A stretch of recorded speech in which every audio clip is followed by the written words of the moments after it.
come to the rainbow. What do you see with the rainbow child? So they use their left and right brain, and these children seem to morph. They seem to be able to fit into any sort of group. They can be with the ones that are more extroverts and ones that are more introverts. They can play by themselves. They can jump in and do something that you ask. They can be quiet. They just seem to be able to morph into everything. They're easygoing and they will appear shy until they suss out the room and to see. Because they'll suss out, is there more aquas, more stars, more crystal, and then they'll become that. And the reason that they do that is because they are working on extrasensory more than the others, of more than just the 5 senses. They want to see how you're reacting. They like to learn through lessons. They work on all the quantum reality type thing. Examples, disabled children, Down syndrome. So when I was nursing and working with either disabled or Down syndrome, there was just something unique about them. They saw right into my soul. Has anyone ever connected with a Down syndrome person or child?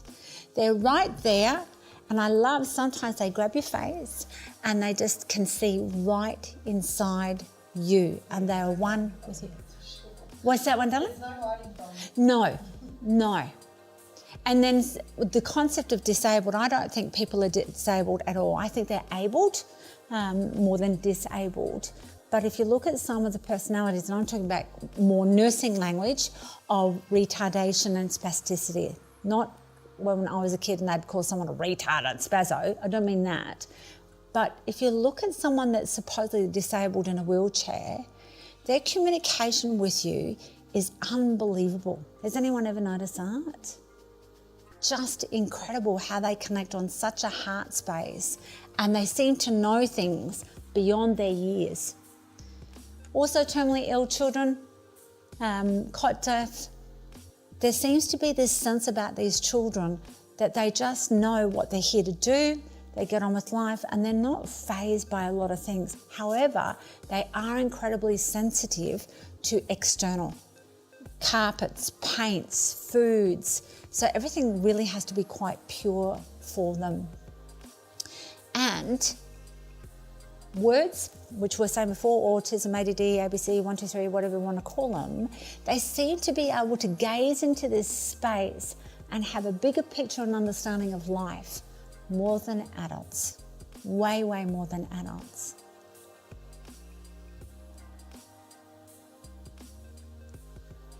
And what if all of these children didn't understand separation?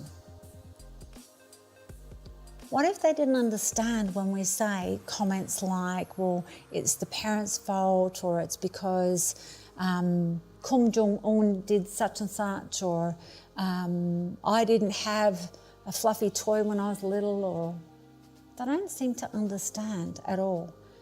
If you look at children, they're like this big open box of potentiality in this human body that says, okay, what am I supposed to experience? Tell me. And so if I went to each of you to find out your opinion of life, I'll take it all on board like a smorgasbord, and I'll go, yum, thank you so much. What should I be? They love to break the limits. That sign says no dogs allowed, and that dog's carrying the sign that says no dogs allowed.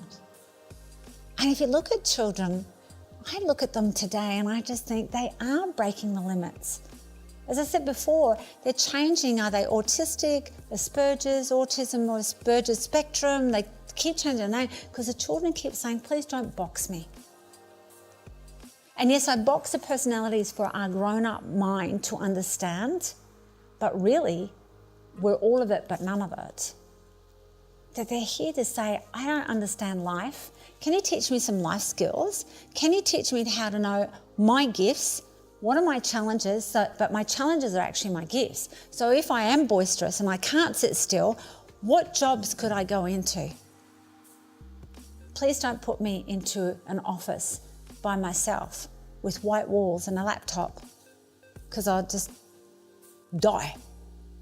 And as a crystal, please don't make me wear really bland, awful clothes, because I won't like it.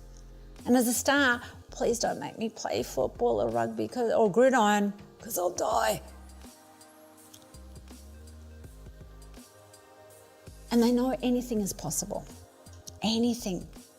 So when they're born, just like you and I, when we were born, we left ourselves totally vulnerable to go, you know what? I totally surrender.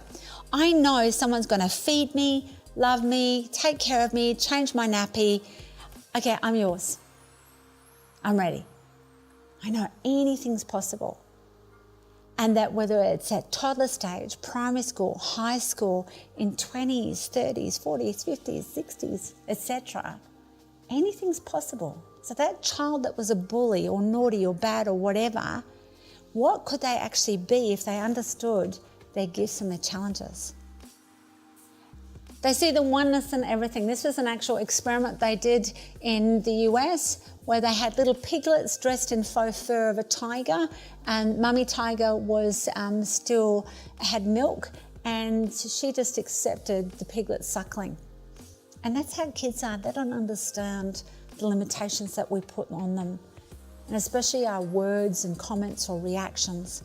Even if I go back to the softball field with that Gertrude and the mum, instead of me joining in with the rest of the community that said, oh my God, that's disgusting, that's horrible, I went and did something.